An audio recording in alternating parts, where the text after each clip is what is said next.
Éducation populaire, pour moi, ça va dans l'idée que c'est une éducation qui n'est pas liée au cercle, on va dire, familial, mais qui ne porte pas vraiment non plus du point de vue scolaire, mais plus du point de vue de l'entre-deux, c'est-à-dire au-delà du cercle de la maison et du cercle du travail. J'ai mis très longtemps à comprendre ce que c'était que l'éducation populaire, en fait, jusqu'à ce que je sois impliquée dedans, en fait. Pour moi, c'est une aventure personnelle et en même temps collective. Elle permet de se trouver, de savoir qui on est, d'avoir confiance à ses propres capacités, quel que soit l'âge, le métier qu'on exerce dans la société. L'éducation populaire, pour moi, c'est éduquer et être éduqué en étant acteur de cette éducation. Et c'est apprendre en faisant. Je suis persuadé que l'éducation populaire est une réponse à des problèmes sociétaux majeurs. Par l'éducation populaire, on arrive à se parler. L'éducation populaire, pour moi, c'est toute mon histoire, en fait. Pour moi, ça a été l'ouverture aux autres, l'ouverture à la vie et au monde. Tu bouges, tu fais des jeux, mais en fait, tu le sais pas, mais tu es en train d'apprendre. Tu apprends en jouant. Il n'y a pas d'âge, je pense, pour grandir. Moi, je sais que je grandis beaucoup, tout le temps. Et on en apprend tout le temps, de tout le monde. Un petit de 10 ans peut nous apprendre autant qu'un adulte de 60 ans, en fait, j'ai envie de dire. Pour moi, c'est de l'aventure. C'est vraiment de l'aventure humaine. C'est construire ensemble, faire en sorte qu'il n'y ait personne qui soit sur la touche. Elle est tous les jours, nécessaire dans la construction de l'enfant.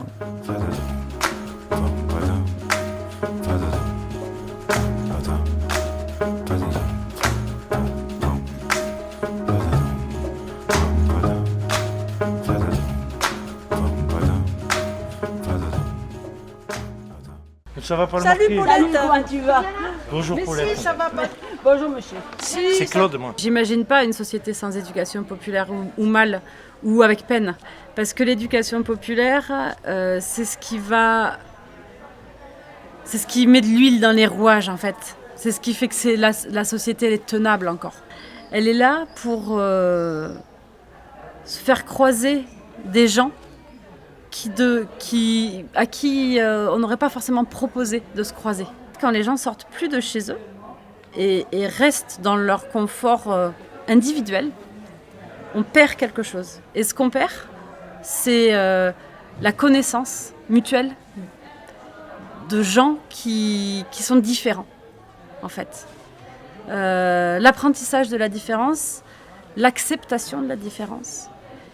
Et c'est ça qui fait que, en fait, une société peut être apaisée parce qu'elle ne vit pas dans la peur de l'autre. Et la peur de l'autre, à mon avis, c'est peut-être très personnel, elle se construit dans une maison, dans un nid très confortable, avec des maisons bien fermées à clé, avec des grands murs. Et je pense que l'éducation populaire, c'est exactement le contraire aussi de ça. C'est-à-dire qu'on va proposer des choses pour que toi qui habites dans cette maison, de ce quartier, vous pouvez faire une sortie dans un club nature avec un autre et vous allez pouvoir échanger sur vos vies. Ça me paraît très important, l'expérience humaine. Faire l'expérience de l'humanité, en fait. Culturellement, on n'est pas bon là-dessus. On est dans l'esprit de la compétition, dans l'esprit de chacun. On est très égotique en plus. On est vraiment très porté. On essaye toujours de se faire valoir par rapport à l'autre. Et on est toujours dans des formes de compétition et de concurrence. Et ça, notre éducation a beaucoup renforcé ça. Et l'école le renforce beaucoup aussi. Et ça nous met dans un processus, dans une dynamique de vie personnelle qui est compliquée et on est dans le débat, dans la confrontation, on se cogne les uns aux autres pour montrer qui est le plus beau et qui est le plus fort.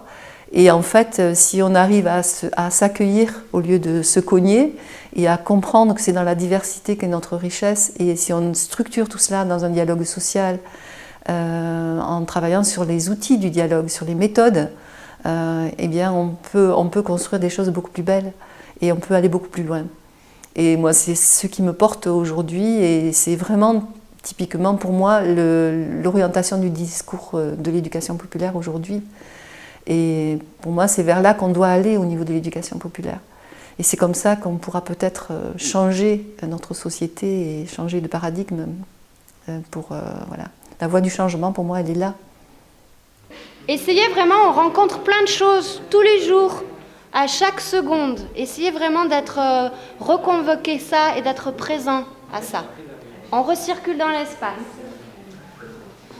Ce qui me permet de continuer d'abord à croire à ce mouvement-là aussi et à m'y investir, c'est que notre société, je pense qu'elle a besoin de coopération encore. Et il me semble que l'éducation populaire, elle permet ça, donc de créer des lieux où les gens peuvent encore se rencontrer, discuter, échanger et vivre des actions qui leur permettent aussi peut-être de s'émanciper de cette société qui peut devenir parfois injuste ou qui construit aussi des inégalités. Et pour moi, l'éducation populaire, c'est un mouvement qui va permettre aux gens de vivre autre chose ailleurs et ensemble. Moi, la MJC, ça a été une bouée, on va dire, quelque part. Je sortais d'une période difficile, et j'avais besoin... je me sentais pas spécialement isolée, mais en fait, j'étais très isolée, même avec plein d'amis autour de moi. Et ça m'a permis de me sortir de chez moi, pour ne pas broyer du noir, tout simplement, parce que quand on est seul, on finit par broyer du noir, même si on a des activités. Et puis j'ai découvert beaucoup de choses. J'ai découvert que je pouvais faire des choses en couture, même si je ne suis pas super à droite. Je peux faire de la vannerie, que je peux faire du dessin, ça je savais en faire. Et puis j'ai appris à consommer des plantes dans la nature. J'ai appris énormément de choses. Les amis qu'on a autour de nous, ils nous connaissent, ils savent comment on est. Mais à l'intérieur, des fois, on a des choses qu'on n'arrive pas à exprimer, qu'on n'arrive pas à dire. Mais que dans une activité ou dans une sortie, on va exprimer cette espèce de manque qu'il y a. Et des fois, ça fait du bien.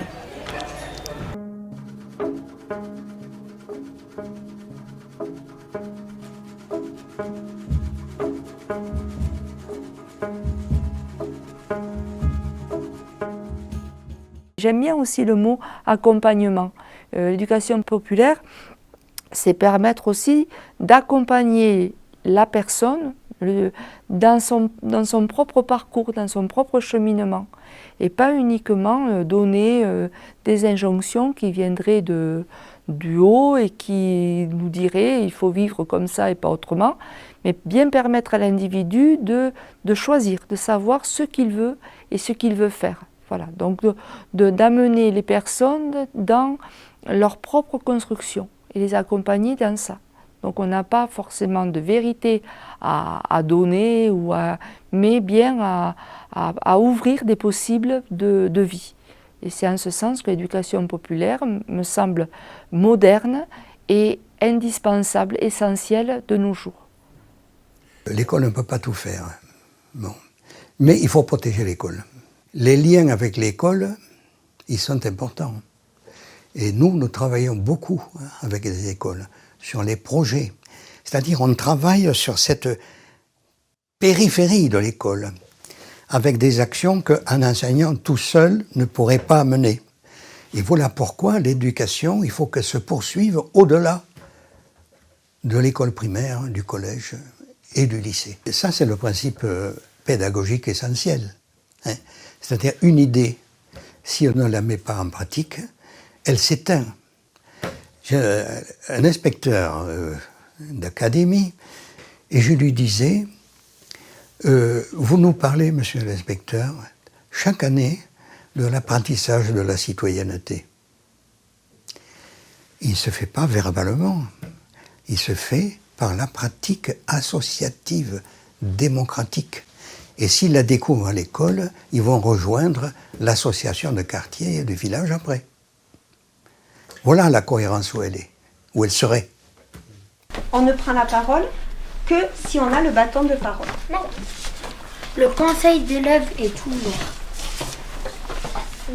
En fait, quand on jouait à la balle assise avec Avec tout le monde, Miliane était l'arbitre et Élise, en fait, elle écoutait pas l'arbitre. Je suis d'accord parce qu'en fait, je crois que c'était un moment où elle était touchée. Miliane avait dit qu'elle était touchée, Élise elle a dit non, je suis pas touchée. Et après Valentin et moi, enfin presque tout le monde disait non, elle est touchée, tout ça, donc voilà. Ceux qui trichent, que par exemple c'est Miliane l'arbitre et il dit toucher à quelqu'un et il veut pas s'asseoir, il est éliminé, il attend la fin de la partie. Les valeurs de coopération, de partage, de respect de l'autre, c'est les valeurs qu'on est censé ensuite retrouver dans la société. Donc si on ne les développe pas à l'école, on n'amène pas les enfants finalement, on n'aide pas les enfants au niveau de l'éducation. Et c'est des grands manquements qu'on va retrouver ensuite sur des adolescents, des adultes, parce que pour vivre ensemble, il faut quand même à un moment donné, c'est pas toujours en termes de respecter des règles, mais c'est surtout porter des valeurs communes. Et donc tous ces projets y contribuent. Et puis en plus, c'est dans les objectifs, je veux dire, c'est dans les objectifs de la citoyenneté qui sont dans les programmes. Hein. Débattre, argumenter, critiquer, tout ça, c'est dans les programmes du langage oral. Hein. Donc on est vraiment dans le travail de la citoyenneté et dans le français en plus. On fait du français, on fait du langage oral, c'est du français. J'espère que ça fera des adolescents qui vont pas se retrouver harceleurs, ou tu vois, qui auront acquis un raisonnement, un esprit critique, qui seront capables de peut-être pas suivre toujours le groupe et de réfléchir. Voilà, j'espère que ça laissera quelques traces, tu vois, d'aider, voilà, tu vois, d'être dans la coopération, quoi. Je pense quand même que ça reste. Je pense qu'ils gardent quand même cet esprit-là, quoi.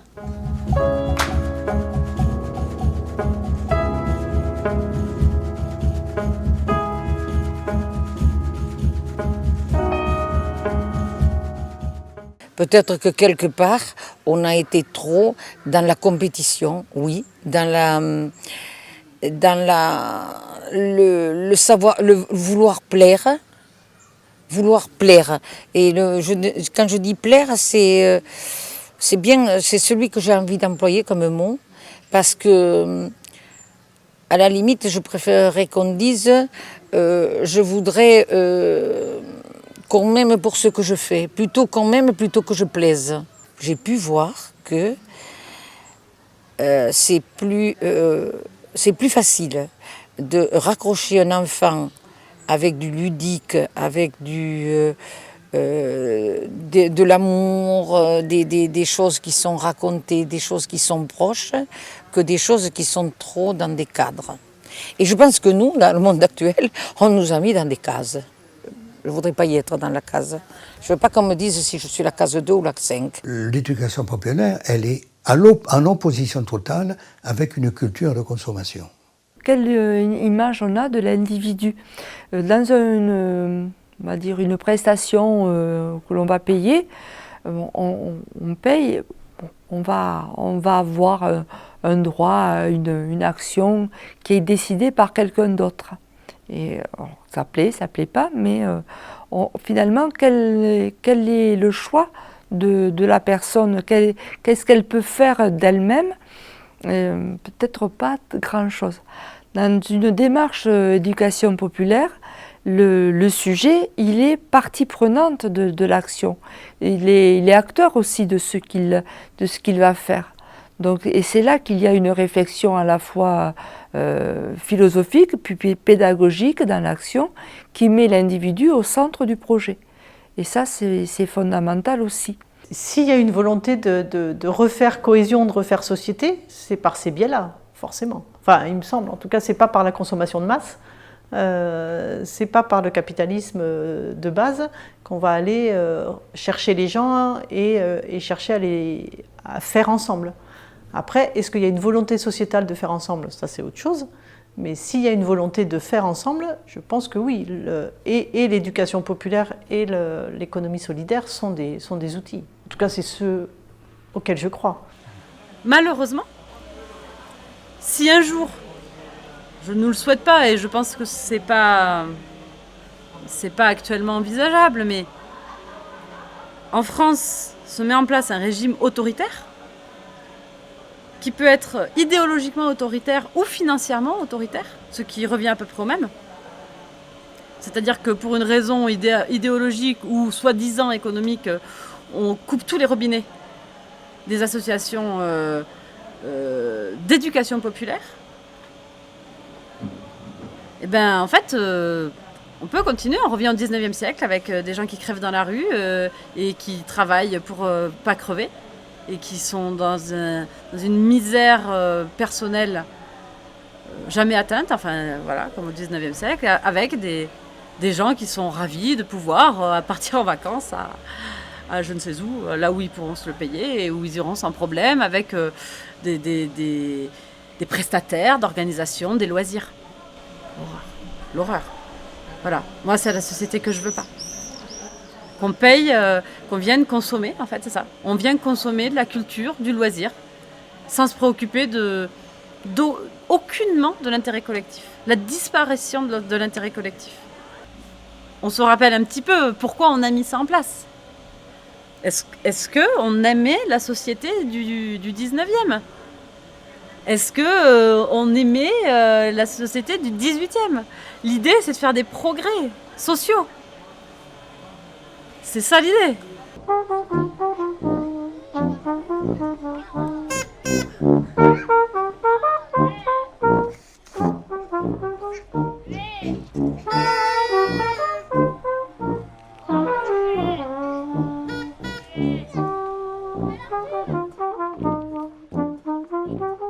Mon enfant a gagné énormément de choses. Une certaine autonomie au-delà de celle qu'on lui apprend à la maison. Il apprend à vivre en groupe. Il apprend à respecter le groupe, à respecter les règles et le bien-être de tout le monde. Et pour autant, il apprend aussi à être lui-même, hein, parce qu'il peut être accepté et valorisé avec ses propres qualités. Il apprend à les utiliser au milieu des autres, avec les autres. Et puis bon, il développe l'imagination, la dextérité avec tous les ateliers qui sont proposés très spécifiques. Et donc, il est ravi d'y aller. Donc, pour moi, en tant que parent, j'en demande pas plus parce que...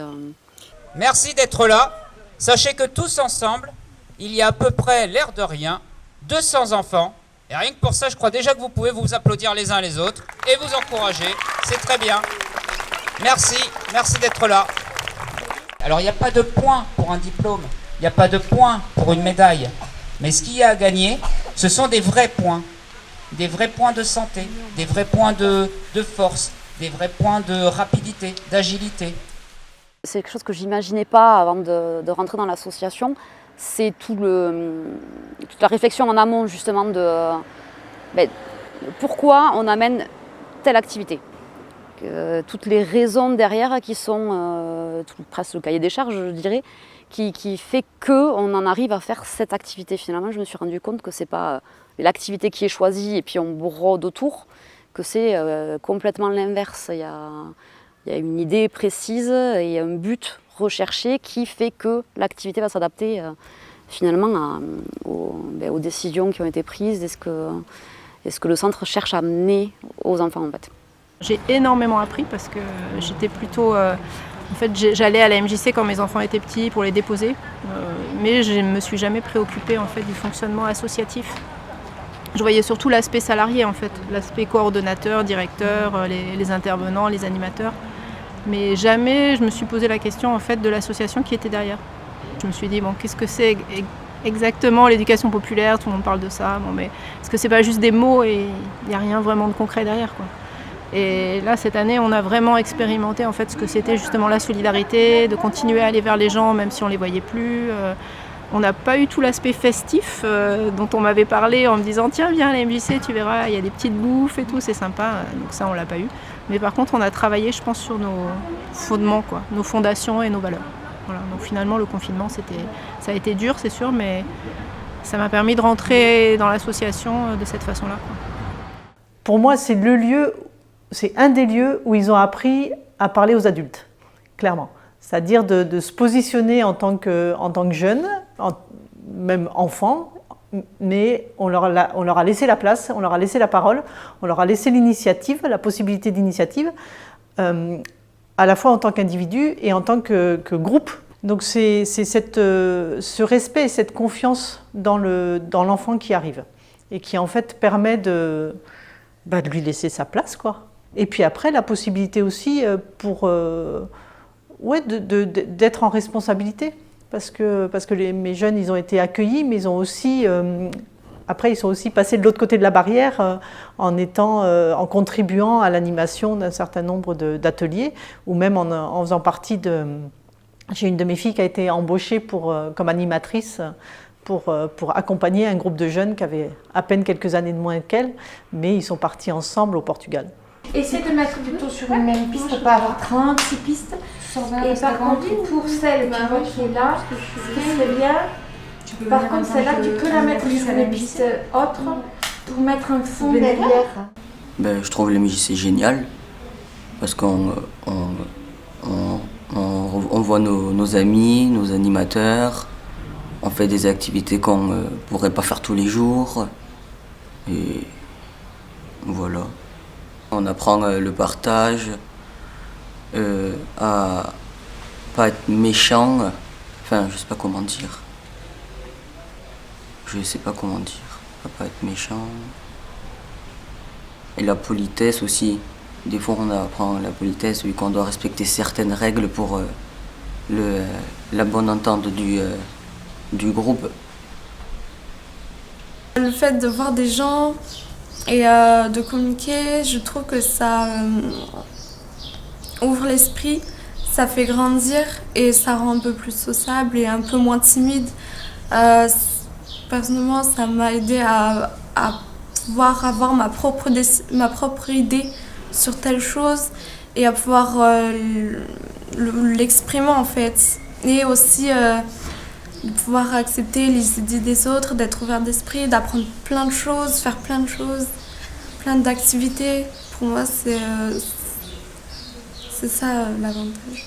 On va dire c'est un peu plus ludique et on fait plus d'activités à l'école, c'est bon, faut travailler quoi, c'est rester on va dire toute une journée assis, c'est vraiment pas ça qui on va dire qui fait un peu évoluer, le fait de bouger, de voir autre chose, c'est ça qui fait évoluer pour moi, qui fait grandir, qui nous apprend plein de choses. C'était superbe. J'ai jamais fait ça. On a dormi à Ville-les-Vaches, c'était superbe. Enfin, j'ai adoré quoi. Et voilà. En fait, j'avais appelé mon père et il m'avait dit que les ours, ça peut franchir les clôtures, du coup j'ai un peu peur. Et puis la nuit, on s'est réveillé en sursaut parce qu'il y a quelqu'un qui a crié à l'aide, il y a un ours. Et du coup, j'ai un peu eu le cœur qui battait très vite, quoi. J'ai stressé. Et puis en fait, c'était rien, c'était le vent et les cloches des vaches. Donc après, ça allait mieux. Moi, je reviens sur les parents. Je pense que pour qu'un centre, un foyer et une maison des jeunes ou tous les trucs où il y a des enfants, des animateurs, je pense qu'il faut les 3 acteurs, quoi. Si on n'a pas les parents, les enfants, les jeunes ou bien les animateurs, les directeurs, ça ne fonctionnera jamais. S'il n'y a pas une bonne cohésion ou une bonne entente, ça ne peut pas fonctionner.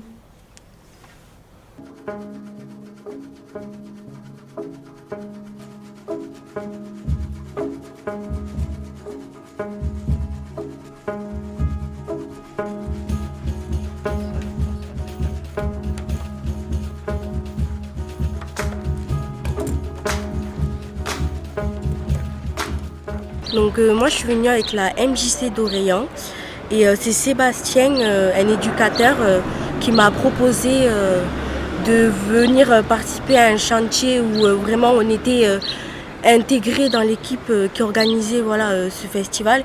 Et ça m'a intéressée parce que non seulement je suis jamais venue ici, et j'ai découvert plein de choses. Et voilà, ça m'a appris le travail en équipe surtout.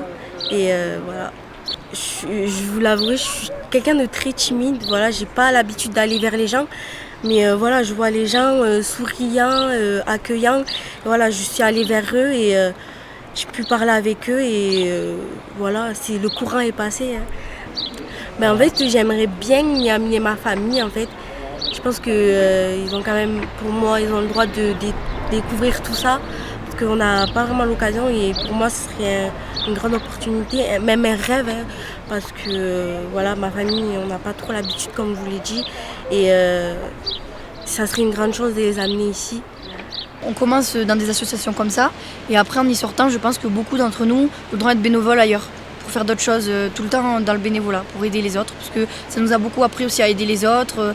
On n'a pas eu que des bons trucs, on a eu des galères aussi, mais on s'en est toujours sortis. Et contrairement à la famille, on doit se débrouiller tout seul, du coup. Voilà, il n'y a pas parce papa, maman derrière. Les parents sont souvent derrière les enfants un peu, et là, on doit se débrouiller, même s'il y a les animateurs, ils nous laissent le maximum en autonomie pour qu'on sache faire tout seul plus tard dans la vie d'adulte, par exemple. Ouais, ça nous prépare vachement à la vie d'adulte.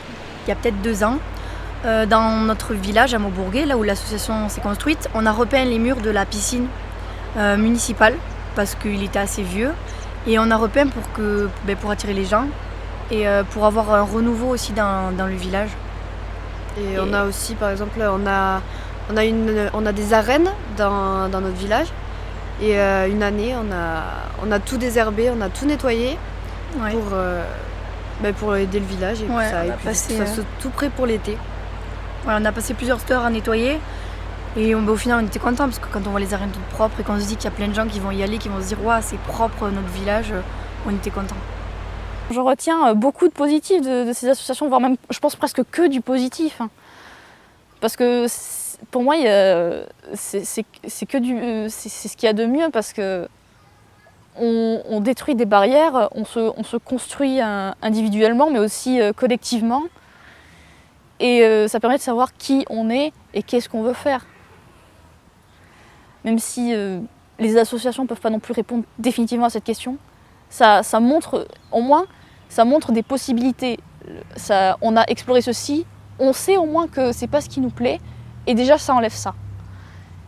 La structure où je suis allée m'a permis de comprendre l'autre, et m'a permis de me rapprocher des autres et de ne plus avoir peur, parce que c'était une de mes plus grosses angoisses à chaque fois que j'arrivais quelque part. Des gens que je connais pas, j'avais direct l'impression qu'ils étaient en train de me juger de haut en bas parce que j'étais pas comme les autres. Et maintenant, j'ai plus ces angoisses, je les ai plus. Pour moi, c'est vraiment ça, c'est vraiment le collectif, c'est le fait d'être ensemble qui va combattre toutes ces discriminations.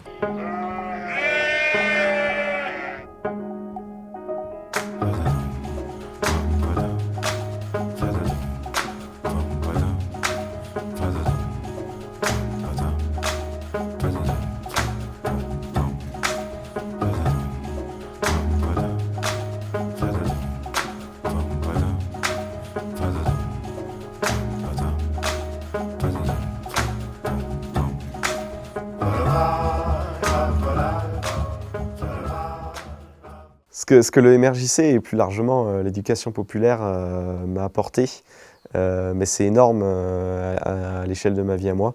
J'avais des idéaux, j'avais envie de combattre contre certaines idées, mais j'avais l'impression, lycéen, d'être seul, d'être perdu et de ne pas être comme les autres. Et puis j'ai découvert ce mouvement et l'éducation populaire, et ça m'a permis de mettre en action toutes ces idées, un peu même cette rage que j'avais en moi, et donc en 1 an et demi, ça a tellement changé, ma vision des choses a tellement changé. Grâce à ce mouvement, j'ai pu intégrer des commissions au sein du mouvement, j'ai pu me déplacer dans plein de départements, rencontrer d'autres personnes, et aussi le fait d'échanger, de partager, ça m'a beaucoup apporté. Mes idées n'ont pas vraiment changé, mais mais je dirais que l'éducation populaire m'a permis de mettre de la positivité dans mes pensées et dans mes actes. J'allais beaucoup manifester, j'aurais pu exprimer une certaine violence dans mes façons de manifester, alors qu'au fond de moi, je me sentais pacifiste. Et le MRJC et l'éducation populaire m'ont vraiment permis de me poser, et le fait de travailler pour ce mouvement, en fait, je me dis que quand je me lève tous les jours, je sais pourquoi je vais travailler, et je sais que je travaille dans l'associatif, et que ce que je vais faire ne va pas créer de la richesse pour un actionnaire ou une tierce personne. J'ai un engagement, et je suis content de travailler pour ça. Mais par exemple, quand ils ont fait les travaux, là, ils ont tout cassé. Là, ils ont pété le mur pour faire un C'est parti presque de zéro, quoi. Non, mais moi, ce qui me porte dans le MRJC, c'est que c'est un espace où on nous invite à réfléchir. Et peut-être que quand on est jeune, on n'a pas beaucoup d'espace où on peut s'exprimer, vraiment, réfléchir entre jeunes, se poser des questions et prendre le temps de s'arrêter et de réfléchir sur plein de choses, la société, les jeunes, le rural. Le fait de se poser des questions, de réfléchir, ça permet aussi de devenir acteur du monde qui nous entoure. Et point positif, quelle belle énergie. Nous avons tellement de choses à apprendre. Voilà. C'est vrai. J'ai vraiment appris des nouvelles choses comme point positif. Convivialité, faire du béton. Et petit jeu de mots, cimenter nos amitiés. C'est joli, belle métaphore.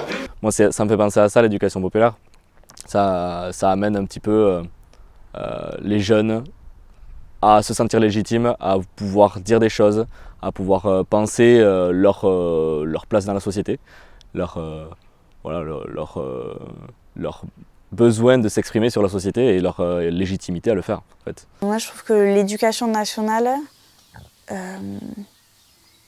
elle doit être toujours accompagnée de l'éducation populaire qui vient compléter, en fait. Parce qu'après, on pourrait rêver d'une éducation nationale qui soit parfaite. Et dans ce cas, l'éducation populaire, comme on l'entend, n'aurait plus besoin d'exister. Et l'éducation populaire, ça nous permet d'apprendre à être citoyen. Et peut-être que ça, à l'école, c'est moins développé. À l'école, on apprend quand même plein de choses. Et on développe aussi notre esprit critique, mais différemment.